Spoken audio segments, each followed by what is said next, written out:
Hi guys, welcome to another video. I'm Rochelle and I share tips and tricks on how to grow and optimize your business. So this isn't going to be a very long video. This is kind of a video to just get you thinking, right? Because I know a lot of you might feel stuck or like you're not doing well or you're not getting a lot of sales, and this could be the reason why, right? Especially if you're in a very saturated marketplace. You have to really put yourself out there in unique and exciting ways, or you have to think about, okay, although so many other persons are doing this, people will choose to come to me because you have to think like that. What is so different about you, or what is so special about you that's gonna make customers choose your product or service over somebody else that is offering the same thing? Is it the quality of what you're offering? Could it be how you're offering it to your customers? Could it be like your customer service, how you engage, how you interact with your customers? Is this a thing that's gonna make people refer your business to other people and keep your customers, sorry, coming back? So one of the things I'm gonna touch on is the importance of finding your niche, because I really feel like a lot of us don't do this, and it's kind of the reason why, one, we don't stand out, and two, why you might not be getting a lot of sales. It's because you're offering to like a very wide market, right? And I mean, nothing is wrong with this. It works for some people, but I have found that when people see you as, for example, in fashion, right? When people see you as an expert, sorry, at a particular thing, you are more to do better than if you're kind of like the jack of all trades. I was even speaking to a friend of mine actually just last night. She is in the cosmetology industry, and we were talking about hairstylists. Think about all of the popular hairstylists like right now in Jamaica. Think about what they're known for. Most of the hairstylists that I know that seem to be doing extremely well, they are known for a particular thing, right? If you think about, for example, Fetish is really popular because she is excellent at like short haircuts. Um, and so that's what she's known for. She's really good at other things, but I know her personally. This is just me talking. I know her because she is excellent. She's amazing at like cutting hair, right? And then there's another hairstylist that I know called Flawlessly Fabulous Hair. And these are people that I've never gone to, by the way, but I would go to them because that's what I know them for. I look at them as experts in the field at that particular things. There is Hair by Jade. I know her because she is amazing at like ponytails.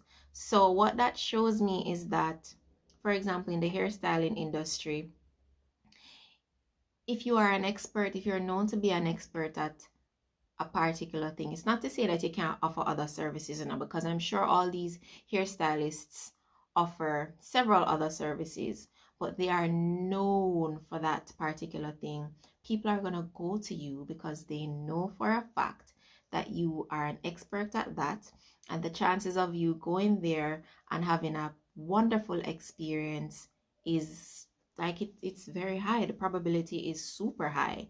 And so I'm more to go to Jade, for example, if I want a bomb ponytail, over another hairstylist that is, she just do everything, right?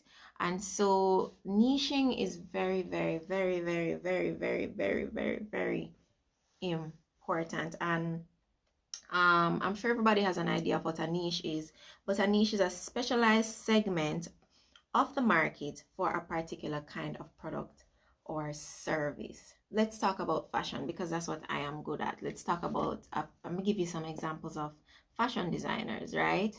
So For example, let's think about like a Brand Marco or a Carlton Brown. They are known for being experts in the field at tailored suits. And so, because they are widely known as experts for that, persons will go to them, you understand, rather than somebody who can do suits too, but they probably do a lot of other stuff too. You are more to go to those people because you know they are experts in the field at that. Think about like Aria Imani. She does beautiful swimsuits and cover-ups. And so if people are going on vacation or, they're gonna go to her because they know they can get like a beautiful swimsuit that they're not probably not gonna see anywhere else because her designs are unique and beautiful. And when you think about me, my brand is more for people who kind of like daring and sexy stuff, but like it's a perfect balance of like it's still classy.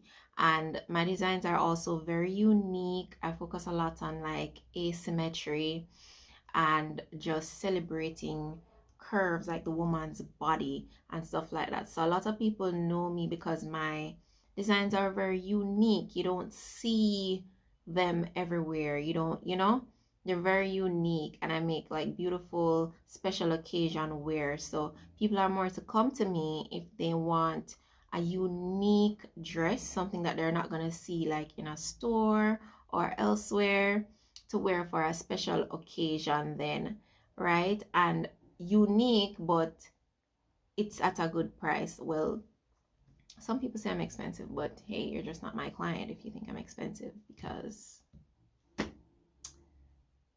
I'm just joking. But no, I'm not really joking. If you think it's too expensive, you're just not my client. But yeah, so take me for example. I focus on trying to be very unique, and so a lot of my designs features like a lot of asymmetry and cuts and unique cuts, and just little elements that you're not going to see everywhere else, or you're not going to go into a store and find it. So people come to me when they're looking for something that is unique, very sexy, but still classy, for like their special occasions or their vacations and stuff like that. So you kind of have to figure out what is going to make you stand out, what is going to make you unique. And it can be, there are so many things to play upon. Another thing that I am big on is customer service, right? And I'm not saying that I have not had experiences with customers that didn't roll over so well, but I would say that the majority of my customers always speak highly of the service that I offer, right? And it's very important to me to offer very good customer service, just how I interact with my customers, right? And just throughout, from the time they order right up to when it is delivered, sometimes even after, just how I interact with them, I am always applauded for that. And so you can choose different things and play on that. Like, okay, let us say you sell phones, for example, right? You're a phone dealer. You can be the phone dealer that has the best customer service, right? The best customer service. There are people out there that really value excellent service, and even if your product offering is probably more, like you sell phones more expensive than, let's say, another phone dealer, there are people who will come to you just because they know that when they come to you, the service is amazing, right?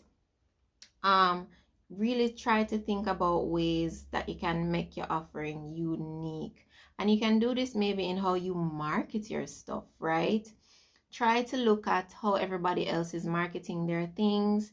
Yes, you can take tips and a few tricks from other people, but how can you make yours different, right? How can you do it in a different way so that you can stand out? In business, it really, really, really, really takes a lot of creativity, and just you have to really sit down and do a lot of thinking, with and coming, you have to constantly come up with ideas, right, on how to put your brand out there, how to market your stuff, and do it in a unique way. So when people see it, they're like, huh, you know, like, wow, this is really cool. I'd want to support this person or whatever. If you see me looking down, it's because I have points, right?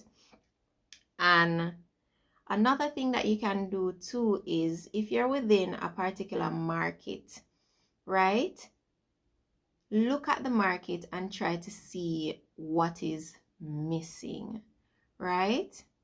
Look and see what is missing. So one of the things that I did for my brand's personality or another thing that you can do too, you don't have to look at the market. Sometimes it just takes zooming in on your own business to see where opportunities are to kind of stand out. So for me personally, I noticed that one of the things that I noticed is that maybe 95% of my customers came to me when they had a birthday.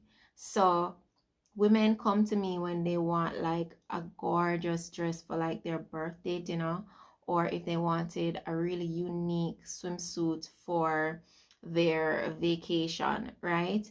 And that's like 95. I noticed that's like 95% of my clients. And so I kind of started tailoring my designs and my marketing, right, to kind of offer those type of products more, right? And so I put stuff in like my Instagram bio, like I'm the birthday slash vacay slayer, right?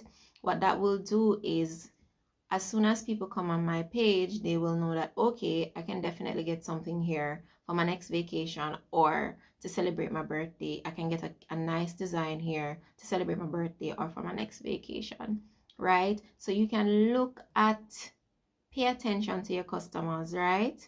And what the majority of them want.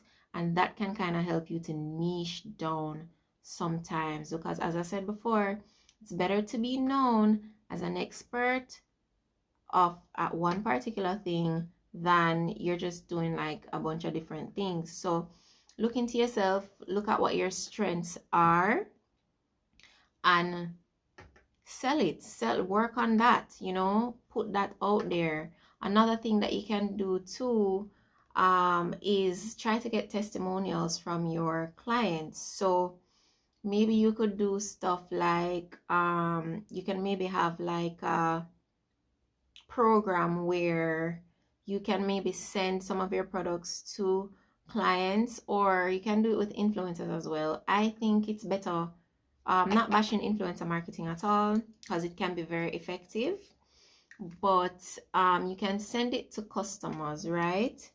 And if they enjoy the product, you can give it to them for free maybe, or at a discounted cost, in exchange for testimonials and reviews.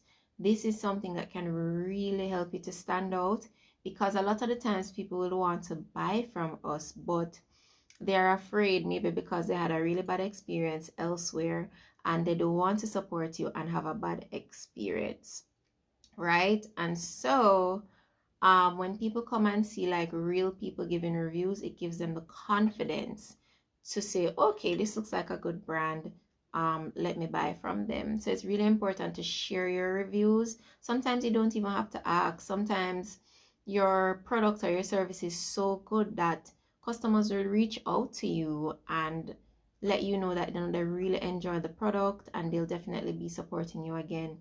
Screenshot stuff like that. You can probably block out the customer's identity and share it.